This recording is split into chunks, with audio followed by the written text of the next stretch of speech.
तो आज की इस वीडियो में हम लोग बात करने वाले हैं मानव जनन यानी कि ह्यूमन रिप्रोडक्शन के मोस्ट इंपॉर्टेंट जो भी क्वेश्चंस हैं, ठीक है, बोर्ड एग्जाम में आने की बहुत ज्यादा संभावना रहती है। ठीक है, ये आपरा किसे कहते हैं, इसके बाद आर्तव चक्र हो गया, ठीक है, नर जनन तंत्र हो गया, मादा जनन तंत्र हो गया, और बहुत ढेर सारे हार्मोनल जो चेंजेस होते हैं, हार्मोन्स वगैरह भी होते, प्रोजेस्टेरोन, एस्ट्रोजन, है ना, लैक्टोजन क्या होता है ना, कहाँ से सेक्रेट हो, सारा कुछ क्वेश्चन इस वीडियो में हम लोग डिस्कस करने वाले हैं। तो ये वीडियो ना फुल एनालिसिस है बोर्ड एग्जाम वालों के लिए, तो जल्दी से इस वीडियो को पूरा देखो। और हमारे और भी बायोलॉजी के वीडियोस को देखने के लिए आप चैनल पर जाइए, class 12th biology important question channel है, वहां पर जाइए। और class 12th biology important question एक प्लेलिस्ट है, ठीक है, चैनल तो अपना यही है जिधर देख रहे हो तुम लोग, ठीक है, तो वो प्लेलिस्ट पर जाकर के सभी वीडियोज को सीरियल बाय सीरियल आप लोग को देखना है, ठीक है। अगर बोर्ड में 90+ लाना है तो पूरे वीडियोज को देखना है, और जो वीडियोज अभी नहीं गए हैं उसको नीचे कमेंट बॉक्स में कमेंट करके आप लोग को बताना है, ठीक है। तो चलिए फाइनली आज के इस वीडियो को हम लोग शानदार तरीके से स्टार्ट करते हैं, और मेरी एक गारंटी है, मेरा एक वादा है कि पूरा का पूरा आपको समझ में आने वाला है। तो चलिए बिना देर किए हुए हम लोग स्टार्ट करते हैं, लेकिन उससे पहले आप लोग चैनल को सब्सक्राइब करके बेल आइकन को दबा लो, ठीक है, और वीडियो को शेयर कर दो।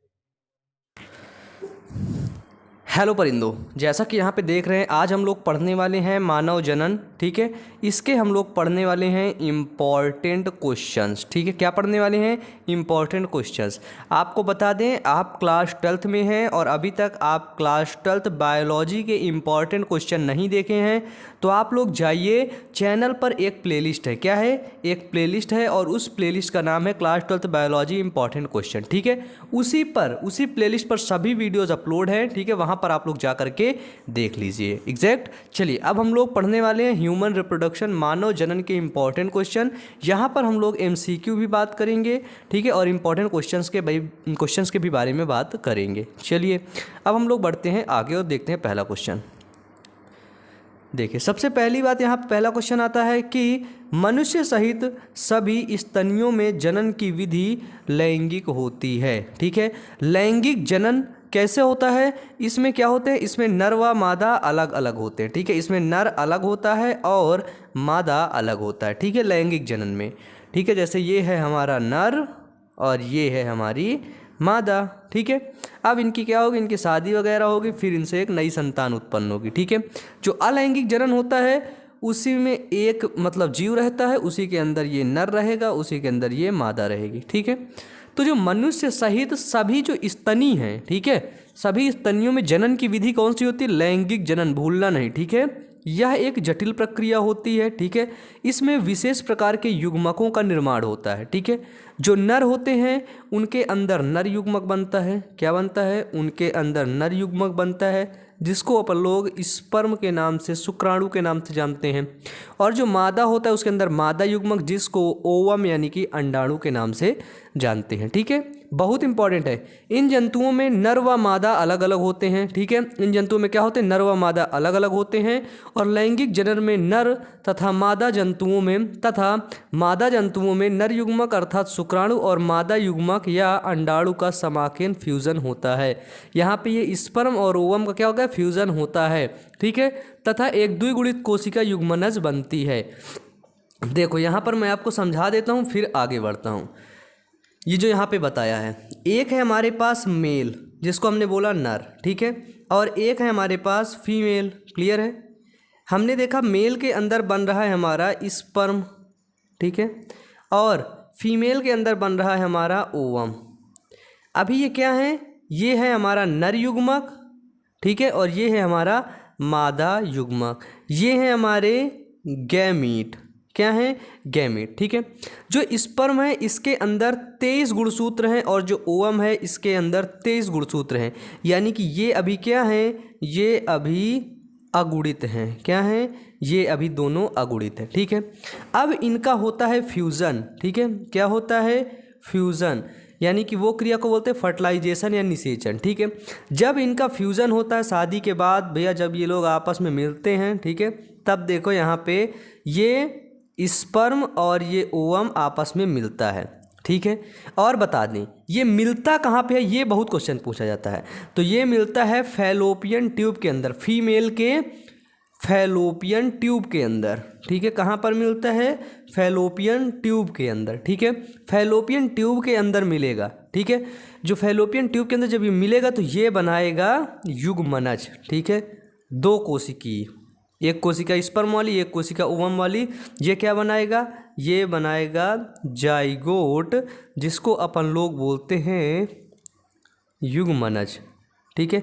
और ये जो युग्मनज और ये जाइगोट होगा ये द्विगुणित होगा। क्या होगा? ये एक द्विगुणित कोशिका होती है। क्लियर है? ये द्विगुणित कोशिका मिल करके क्या बनाती? जाइगोट बना लेती है। और ये जाइगोट क्या होता है? फिर आगे चल के कहाँ जाता है? यूट्रस के अंदर इम्प्लांट हो जाता है। क्लियर है?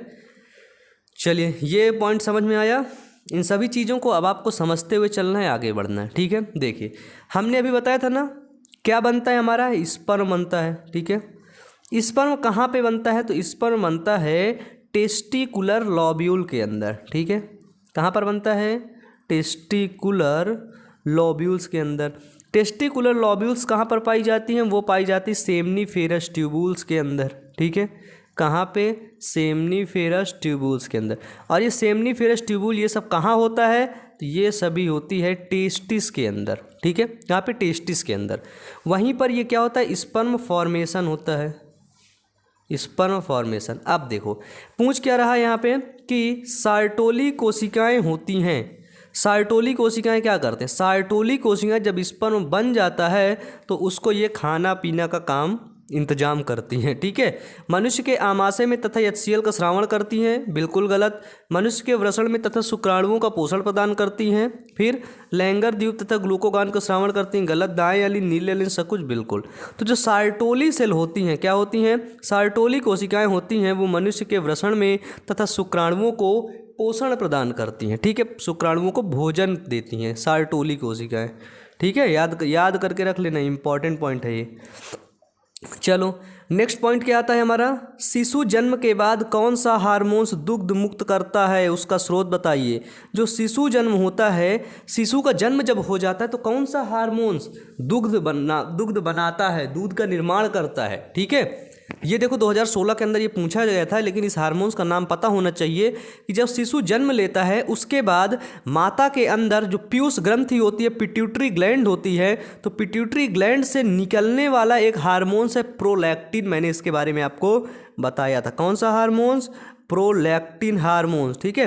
हमको पता है दूध के अंदर यानी कि मिल्क के अंदर क्या पाया जाता है? मिल्क के अंदर पाया जाता है लैक्टिक एसिड, ठीक है। तो ये जो प्रोलैक्टिन हार्मोन्स होता है, इसी प्रोलैक्टिन हार्मोन्स की वजह से दुग्ध स्रावण होता है, ठीक है। और ये कहाँ से निकलता है प्रोलैक्टिन? तो प्रोलैक्टिन देखो, पी से है प्रो, निकलेगा पिट्यूटरी ग्लैंड से, ठीक है। कहाँ से निकलेगा? ये निकलेगा पिट्यूटरी ग्लैंड से। क्लियर है? चलो, अब आओ, दुग्ध स्रावण के लिए स्तनों को संवेदित करता है कौन सा हार्मोन्स? प्रोलैक्टिन हार्मोन्स, ठीक है। यह हार्मोन्स पीयूष ग्रंथि के अग्रपिंड एंटीरियर लोब से निकलता है। अगर पूछ लीजिए पिट्यूटरी ग्लैंड से कहाँ पे निकलता है, तो बताना होगा आपको कहाँ से? तो आपको बताना होगा एंटीरियर लोब से, ठीक है। एंटीरियर लोब यानी कि अग्रपिंड से निकलता है। क्लियर है? चलो, अगला पॉइंट देखें। अगला पॉइंट में क्या पूछ रहा है? यहाँ पे पूछ रहा है आवर्त चक्र के बारे में, ठीक है। आवर्त चक्र के बारे में, ठीक है। आवर्त चक्र यानी कि मेंस्ट्रुएशन के बारे में पूछ रहा है, ठीक है। किसके बारे में? मेंस्ट्रुएशन, ठीक है। मेंस्ट्रुअल साइकिल के बारे में बोल रहे हैं। देखो, ये क्वेश्चन बना था 2019-2020 के अंदर, ठीक है। ऐसे क्वेश्चन पूछेगा या फिर ऐसे कि आवर्त चक्र क्या है, इसमें कौन सा हार्मोन्स नियंत्रित करता है, ठीक है। इसे कौन सा हार्मोन्स नियंत्रित करता है, ठीक है। तो इसके बाद हाँ, मैं यहाँ पे क्या, सॉरी आवर्त नहीं है, आर्तव है। ओ एग्जैक्टली, गलत बोल रहा था मैं, है ना। ये आवर्त सारणी असल बात क्लास 10th की वो पढ़ा रहा था ना अभी, आवर्त सारणी करके, तो इधर ही सॉरी, ये आर्तव चक्र है, ठीक है। आर्तव चक्र, एग्जैक्टली गलती हो गई। चलो आगे देखो, जो आर्तव चक्र है, आर्तव चक्र या फिर इसको रजोधर्म चक्र बोलते हैं, ठीक है। रजोधर्म चक्र या अंडोत्सर्ग इसको बोलते हैं, मेंस्ट्रुएशन एंड ओवुलेशन, ठीक है। क्या है? मेंस्ट्रुएशन और ओवुलेशन। देखो, स्त्रियों में अंड जनन, अंडाशयों या गर्भाशयों की भित्ति में विभिन्न परिवर्तनों की एक चक्रीय जनन श्रृंखला से संबंधित होता है। आपको बता दें कि जो यहाँ पे ये हो गई हमारी एफटी फैलोपियन ट्यूब, ये हुआ अंडाणु, ठीक है, ये देखो, फिर ये इधर भी होगा इसे ही, ये देखिए, ठीक है। तो ये क्रिया यहाँ पे होती है, क्लियर। देखो, अर्थात जब यौनवा अवस्था प्रारंभ हो चुका होता है, ठीक है, जब प्यूबर्टी हो चुकी होती है, यौनवा अवस्था प्रारंभ हो चुका होता है, ये परिवर्तन महीने में एक बार दोहराए जाते हैं, ठीक है। ये परिवर्तन क्या होते हैं, महीने में एक बार दोहराए जाते हैं, अतः इसे माहवारी चक्र या फिर रजोधर्म चक्र या फिर आवर्त चक्र, ठीक है, मासिक स्राव या फिर ऋतुस्राव भी इसे कहते हैं। होता क्या है इसमें, देखो, ओव्यूलेशन होता है, ये है ओवरी, ठीक है, क्या है, ओवरी। अब हमें पता है ओवरी से बनता है ओवम, क्या बनता है, ओवम। तो जो ओवरी से जो ओवम बनता है, ये ओवम यहाँ से रिलीज होता है और ये कहाँ जाता है, ये जाता है एफटी में, फैलोपियन ट्यूब में। फैलोपियन ट्यूब में बैठ के इंतजार करता है, अगर स्पर्म आता है तो उसे फर्टाइल करेगा, और अगर नहीं आता है तो क्या होगा, वो आगे बढ़ के यूट्रस के मार्ग से रप्चर होकर के आगे निकल जाता है, ठीक है। जब वो यूट्रस के पास पहुँच आता है, स्पर्म उसे नहीं मिलता है, तब वो क्या होता है, तब वो रप्चर हो जाता है, तब वो टूटने लगता है, ठीक है। इसके बाद वो निकल जाता है। वो टूटता किसकी वजह से है, तो वहाँ पर कुछ केमिकल जिम्मेदार हैं, उन केमिकल का नाम है एस्ट्रोजन तथा प्रोजेस्टेरॉन हार्मोन्स, ठीक है। वहाँ पर कुछ हार्मोन्स जिम्मेदार होते हैं, आगे लिख रखा होगा, देखिए, आर्तव चक्र का नियंत्रण, इस चक्र का जो नियंत्रण होता है वो 28 दिन 30 दिन के अंदर में लगभग में होता है, ठीक है। तो क्या होता है, इस चक्र का जो नियंत्रण होता है वो एस्ट्रोजन और प्रोजेस्टेरॉन हार्मोन्स के द्वारा होता है। याद रखना, जो आर्तव चक्र होता है इसका नियंत्रण किसके द्वारा होता है, तो एस्ट्रोजन और प्रोजेस्टेरॉन के द्वारा। अगर दूध पूछ लिया जाए कि जो दुग्ध होता है, माता जब शिशु को पैदा कर देती तब उसके अंदर दुग्ध कैसे निकलता है, तो प्रोलैक्टिन हार्मोन्स की वजह से। कहाँ से निकलता है, पिट्यूटरी ग्लैंड से, एंटीरियर लोब से वो निकलता है, क्लियर है। अब ये सभी पॉइंट आपको क्लियर होने चाहिए, ठीक है। अब सोच के मत बैठना। देखो, 2020 के अंदर पूछा गया है वृषण के कार्य, यानी कि टेस्टिस के यहाँ पे कार्य पूछा गया है, क्लियर है। वृषण के क्या कार्य होते हैं, तो वृषण के 2 कार्य लिखिए, पूछा गया है। तो पहली तो वृषण क्या करता है, टेस्टिस क्या करता है, पहला चीज़ तो मैं बता दूं, फॉर्मेशन ऑफ स्पर्म, है ना। टेस्टिस क्या करता है, तो वो ये करता है फॉर्मेशन ऑफ स्पर्म, ठीक है। इसके बाद टेस्टिस क्या करता है, टेस्टिस कई प्रकार के हार्मोन्स का श्रावण करता है ना। टेस्टिस की वजह से द्वितीयक लैंगिक लक्षण, सेकेंडरी सेक्सुअल कलेक्टर, है ना, रिलीज होते, सेकेंडरी सेक्सुअल करेक्टर्स, ठीक है। देखो, तो वृषण की कोशिकाओं में शुक्र जनन के द्वारा शुक्राणुओं का निर्माण होता है। क्या होता है, शुक्र जनन के द्वारा, स्पर्मेटोजेनेसिस क्रिया के द्वारा। और अगर आप लोगों ने इस क्रिया को नहीं देखा है तो आप लोग यूट्यूब पर सर्च करिए स्पर्मेटोजेनेसिस इन हिंदी बायो अमन, ठीक है। जो आपका टॉपिक है, पहले आप लोग टॉपिक लिखिए, उसके बाद आप लोग बायो अमन ऐड कर दीजिए, आप लोग को वीडियो मिल जाएगा, ठीक है। चलो फिर देखो, दूसरा कार्य क्या है कि वृषण की लीडिंग कोशिकाएं नर हार्मोन्स टेस्टोस्टेरॉन का श्रावण करती हैं, जो द्वितीयक लैंगिक लक्षणों के विकास के लिए सहायता होता है, ठीक है। जो यहाँ पे वृषण में सार्टोली कोशिकाएं होती हैं वो स्पर्म को भोजन प्रदान करती हैं, और जो यहाँ पे लीडिंग कोशिकाएं होती हैं वो टेस्टोस्टेरॉन का श्रावण करते हैं। याद रखना ये पॉइंट, ठीक है। यहाँ से आपके MCQ भी बनते हैं, ठीक है, कि सार्टोली कोशिकाओं का काम क्या होता है, मतलब प्रोलैक्टिन हार्मोन्स कब रिलीज होगा, ठीक है। तो हमारा ये क्वेश्चन, अगला क्वेश्चन 2019 के अंदर पूछा गया था कि मानव शुक्राणु की संरचना का सचित्र वर्णन कीजिए, है ना। शुक्राणु यानी कि यहाँ पे ये पूछा जा रहा है स्पर्म की संरचना का, ठीक है। तो इसका अगर आपको डिटेल में वीडियो देखना है तो इसका एक अलग से वीडियो है, आप लोग यूट्यूब पर सर्च करेंगे। क्या लिखेंगे, आप पहले टॉपिक का नाम लिखेंगे, उसके बाद आप लोग बायो अमन डाल देंगे, आप लोग को वीडियो मिल जाएगा, ठीक है। चलिए अब आगे बढ़ते हैं, देखते हैं इसका। मानव शुक्राणु की संरचना में 3 भाग होते हैं। पहला, अब इसको आप लोग देखते रहना, क्या होता है, ये एक चीज़ देखना है कि ये जो शुक्राणु होते हैं ना वो 60 म्यू लंबे होते हैं, ठीक है, इतना याद रखना, क्लियर है। चलो, ये 3 भाग में होते हैं। पहला होता है हेड, फिर दूसरा होता है मिड पीस, ठीक है। क्या होता है, देखो, जो मिड पीस होता है वही इंपॉर्टेंट होता है, क्योंकि मिड पीस के अंदर ही 2 तारक काय होते हैं और इसके अंदर माइट्रोकांडिया होता है, क्लियर है। इसी के अंदर माइट्रोकांडिया होता है, यहीं से इसको एनर्जी मिलती है। तीसरा होता है टेल। क्या होता है, टेल। स्ट्रक्चर देख लेते कैसा होता है, तो स्ट्रक्चर होता है जूम इन। तो देखो स्ट्रक्चर इसका होता है मनुष्य के शुक्राणु की संरचना। यहाँ पर देखो, यहाँ पर एक कोशिका कला, यहाँ पर एक्रोसोम होता है। एक्रोसोम किस लिए होता है? तो जब ये ओवरी पर ऐसे जाकर के टच होता है तो कोशिका कला इससे टच होगी, एक्रोसोम इसमें रिलीज होगा। जब एक्रोसोम रिलीज होगा तो ये ओवरी की दीवार को रप्चर कर देगा, है ना, और ओवरी दीवार अब रप्चर करेगा। इसके बाद ये जो इसका केंद्रकीय पदार्थ है, क्या है, ये जो इसका केंद्रकीय पदार्थ है ये सीधे जाकर के यहाँ पे चला जाएगा अंडाशय के अंदर, ठीक है, इसलिए होता है एक्रोसोम। ये होता है सिर, फिर होगा केंद्रकीय पदार्थ, फिर होगा अंदर सेंट्रियोल, माइटोकॉन्ड्रिया एनर्जी देने के लिए, फिर ये ग्रीवा बोलते हैं, इसको मध्य भाग बोलते हैं, ये पुच्छ है, ठीक है, इसको क्या बोलते हैं, इसको बोलते हैं टेल। क्लियर है, आप लोग इसको जानते हैं। चलिए फिर आता है अगला क्वेश्चन, आपका पूछा जाता है कि आपरा किसे कहते हैं, ठीक है, 2014, 13, 14, 20 के अंतर्गत पूछा गया था प्लेसेंटा, ठीक है। अभी हाल ही में एक बच्चे का मेरे को कमेंट आता है और व्हाट्सएप पर मैसेज आता है, वो पूछ रहा था प्लेसेंटा के बारे में, है ना, आपरा के बारे में। प्लेसेंटा पर टिप्पणी लिखिए, इसके 2 कार्य लिखिए, ठीक है। तो इसमें बहुत ढेर सारे क्वेश्चन क्लियर होने वाले हैं, तो फिर मैंने उसको अपने हिसाब से समझाया, ठीक है। तो देखो आपरा क्या होते हैं, आपरा या फिर आमल या फिर जरायु, ठीक है।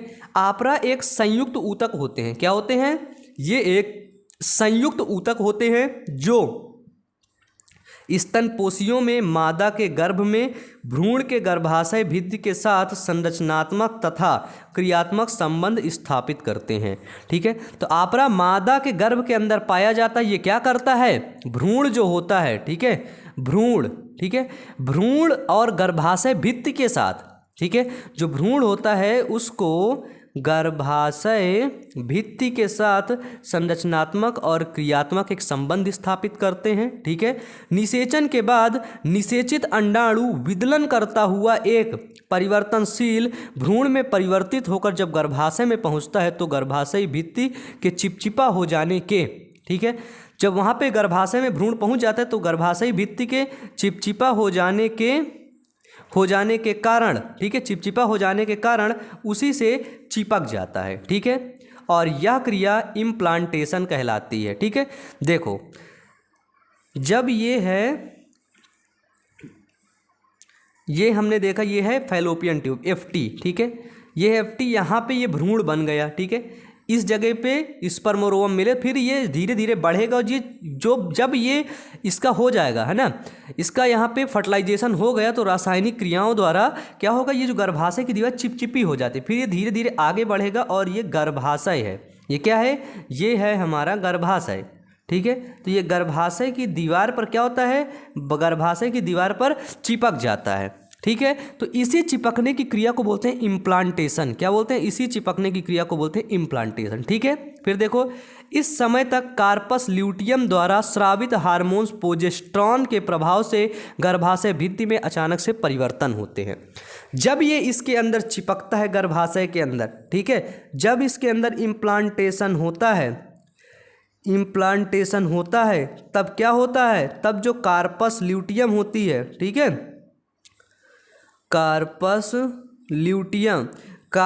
ल्यूटियम क्या करता है, एक सिक्रीट करता है हार्मोन्स, ठीक है, और उसको बोलते हैं वो प्रोजेस्टेरॉन हार्मोन सिक्रीट करता है, जिसके कारण से क्या होता है, जो गर्भाशय की दीवार होती है, ठीक है, जो गर्भाशय की भित्ति होती है उसके अंदर बहुत सारे परिवर्तन होते हैं, ठीक है, ये होता है, ठीक है। तो देखो गर्भाशय भित्ति से चिपके, क्या बोलता है कि गर्भाशय भित्ति से चिपके हुए भ्रूण की विशिष्ट कलाओं तथा गर्भाशय भित्ति मिलकर आपरा यानी कि आवल का निर्माण करती हैं। इस क्रिया को गर्भाधान या फिर कॉन्सेप्शन कहते हैं, ठीक है। जब वो भ्रूण चिपक जाता है फिर उसी से किसका निर्माण होता है, उसी से एक आपरा यानी कि आवल का निर्माण होता है, ठीक है।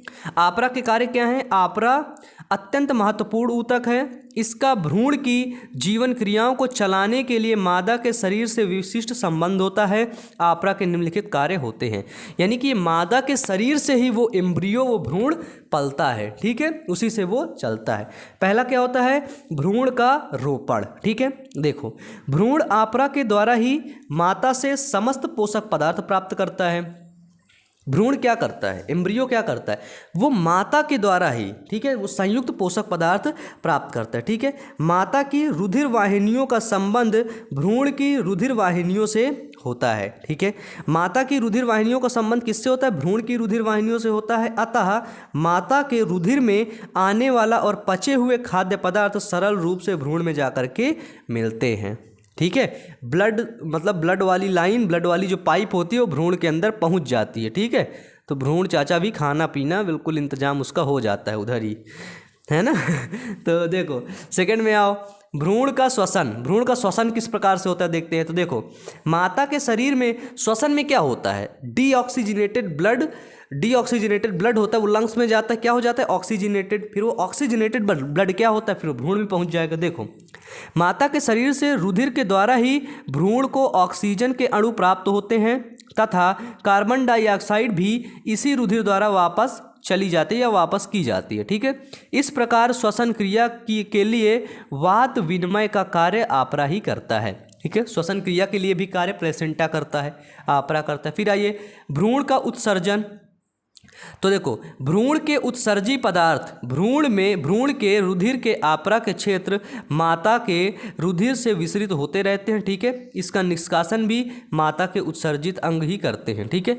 जो उत्सर्जित पदार्थ होते हैं भ्रूण के, वो कैसे होते हैं, ब्लड में जाकर के चले जाते हैं और ब्लड के द्वारा माता की किडनी होती है उससे फिल्टर होकर वो शरीर से बाहर निकल जाते हैं। क्लियर है। बस चौथा नंबर क्या है, हार्मोन्स का श्रावण। फिर है गर्भावस्था को उचित रूप से बनाए रखने आदि के लिए आपरा से एस्ट्रोजन निकलता है, प्रोजेस्टेरॉन, जरायु गोनाडोट्रोपिन आदि हार्मोन्स का श्रावण होता है। इसी प्रकार प्रसव को आसान करने के लिए आपरा द्वारा रिलैक्सिन का भी श्रावण होता है, ठीक है। प्लेसेंटा क्या करता है, प्रसव को आसान बनाने के रिलैक्सिन हार्मोन्स का श्रावण करता है, ठीक है, रिलैक्स करता है बॉडी को, ठीक है। इसके बाद देखिए आगे, ये है इसका इमेज। तो यहाँ पर एक इमेज हम लोग इसको देख लेते हैं पहले, ये आपरा वाली। यहाँ पे आप लोग देख रहे हैं ये क्या है, ये है फैलोपियन नलिका, ठीक है। ये फैलोपियन नलिका से जुड़ रखा है। फिर देखो इसको ऊपर वाले भाग को हम लोग बोलते हैं फंडस, ठीक है। इसके अंदर देखो ये अंकुर पाए गए हैं, ठीक है, अंकुर है ना, जो हमारे अंकुर वहाँ पर पाए जाते हैं। जिस किस प्रकार के हैं ये, है ना, फिंगर लाइक स्ट्रक्चर। फिर यहाँ पे देखिए एक पीतक कोष पाया गया, ये देखिए ये पीतक कोष पाया गया, ये नाभि पाई गई यहाँ पे, ठीक है। यहाँ पे देखिए नाभि से ही वो जुड़ा रहता है, जो नाभि होता है नाभि से ही वो जुड़ा होता है, ठीक है। ये देखो नाभि। फिर इसके बाद ये नाभि रज्जु पाया गया और ये देखिए गर्भाशय की दीवार है, ठीक है। इसको चर्मिका बोला गया, उल्लो बोला गया, उल्व गुहा बोहल बोला गया इसे, ठीक है। नीचे देखो इसको, ये यहाँ पे आप लोग देखो कि भ्रूण का गर्भाशय की भित्ति से आपरा द्वारा संबंध तथा बी क्या है, बी है मानव आपरा की संरचना। मानव आपरा की संरचना किस प्रकार से होती है, देखो यहाँ पे क्या है, कोरोनियक अंकुर पाए जाते हैं, ठीक है, कोरोनियक गुहा पाई जाती है, ठीक है। फिर यहाँ पे जितने भी सारी चीज़ें वो देखो पाई जाती, धीरे धीरे करके ये किसको, प्लेसेंटा का निर्माण करती हैं, ठीक है। चलो आगे आ जाओ। 3.7 यहाँ पे क्या समझना है, फैलोपियन नलिका में निषेचन जाइगोट का विदलन। यहाँ से क्या होता है, ये है हमारा झालर फिम्बरी, ठीक है। ये जो इसके आगे का जो स्ट्रक्चर है वो है ओवरी, क्या है, ओवरी, ठीक है। यहाँ से देखो क्या निकला, निषेचन हो गया इस जगह पर, ठीक है। यहाँ से ओवम इस जगह आया था, आगे बढ़ा, निषेचन हो गया। ये क्या हुई, ये पूर्व केंद्रीय अवस्था हुई। फिर धीरे धीरे आगे बढ़ा, इसका प्रथम विदलन हुआ। देखो एक कोशिका थी, दो कोशिका थी थोड़ा सा, अब ये दो देखो अलग हो गई, ठीक है, अलग हो रही है धीरे धीरे। तो ये अंडवाहिनिक तंबुक से आगे बढ़ते हुए प्रथम विदलन हुआ। फिर यहाँ पे दो कोशिकी अवस्था हो गई, ये देखिए दो कोशिका अवस्था हो गई, क्या हो गई, दो कोशिका अवस्था। फिर आगे देखो चार कोशिका अवस्था, ठीक है, फिर 6, 8, फिर इसकी स्टेज आ जाती है मोरूला स्टेज, ठीक है। फिर मोरूला स्टेज के बाद और कोशिकाएं ग्रोथ करती हैं, फिर उसको बोलते हैं ब्लास्टोसिस्ट स्टेज, ठीक है। फिर ब्लास्टोसिस्ट स्टेज के बाद वो क्या होता है, वो इम्प्लांट हो जाता है, ठीक है। भ्रूण की प्रारंभिक अवस्था रोपण स्थल, यानी कि क्या हो जाता है, इम्प्लांट अभी पढ़े हो ना, इम्प्लांटेशन इसका यहाँ पर देखो हो गया। क्लियर है, समझ गए ना, मतलब बिल्कुल सिंपल है यार, इधर से आया, इधर स्पर्म मिला, इधर जाके इम्प्लांट हो गया। क्लियर है। तो अभी देखो बस 2 पेज बच रखे हैं, अब ये है 19 के बाद एक लास्ट पेज है, ख़त्म, ठीक है। देखो इसमें क्या है, एक स्त्री के जननांग जो उदर गुहा में स्थित होता है, एक रेखाचित्र। ठीक है, तो यहाँ पे सामने आप लोग देख रहे हैं योनि है, इसके बाद ये ग्रीवा नलिका। ठीक है, इसको हम लोग जनन नाल बोलते हैं। ठीक है, क्या बोलते हैं? जनन नाल।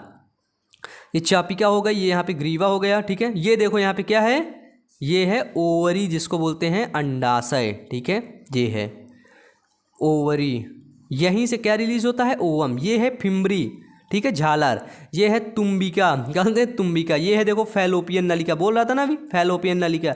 ये है गर्भाशय गुहा, ये है गर्भाशय फंडस। फंडस बताया था ना अभी, ये ऊपर वाला उभरा भाग होता है फंडस। जैसे ये इधर का ये भाग है, उधर का भी यही भाग होता है, बिल्कुल, है ना।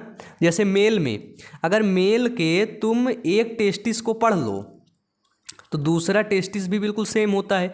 इसी तरह अगर फीमेल के एक ओवरी से लेकर के गर्भाशय तक, यूट्रस तक पढ़ लो तो तुमको दूसरी तरफ का पढ़ने की ज़रूरत नहीं, क्योंकि पहले महीने देखो इसमें इसी समझ लेना, अगर जनवरी महीने के अंदर, ठीक है, जनवरी महीने के अंदर इस ओवरी से ओवम निकला है तो फरवरी महीने के अंदर इस ओवरी से ओवम रिलीज होगा। क्लियर है?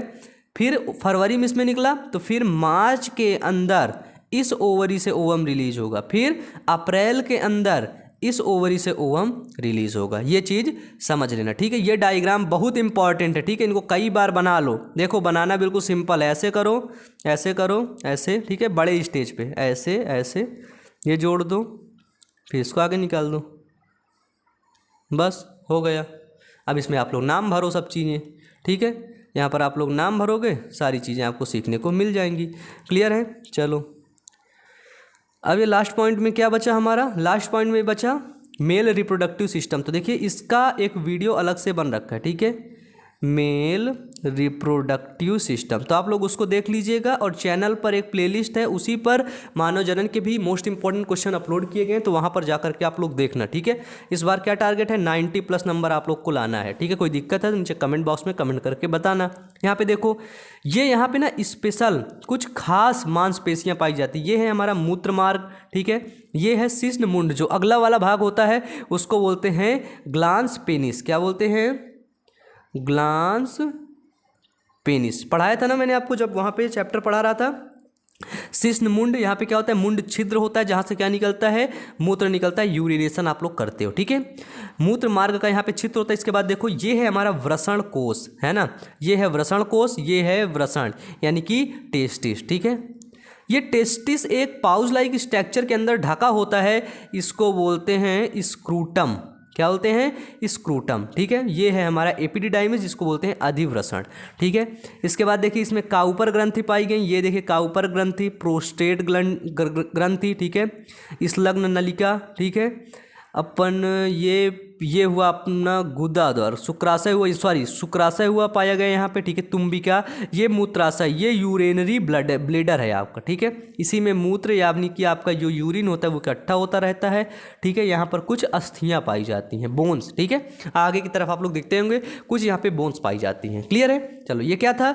ये था पुरुष के जननांगों का पार्श्चित्र अधिकतम। ठीक है, जितने भी इंपॉर्टेंट क्वेश्चन थे जहाँ तक मैंने इसको करवा दिए हैं, और जो भी इंपॉर्टेंट क्वेश्चन नहीं हुए हैं उनको आप लोग नीचे कमेंट बॉक्स में कमेंट करके पढ़िए और अच्छे से पढ़ते रहिए। इस बार का टारगेट कितना है? 90+ लाना है इस बार। ठीक है, चलिए आज का वीडियो फाइनली यहीं तक। तो वीडियो को आप लोग लाइक नहीं करते हो, वीडियो को लाइक कर दो, चैनल को शेयर कर दो और जल्दी से चैनल को आप लोग सब्सक्राइब कर दो। ठीक है, बिना सब्सक्राइब किए कोई भी नहीं जाएगा। क्लियर है?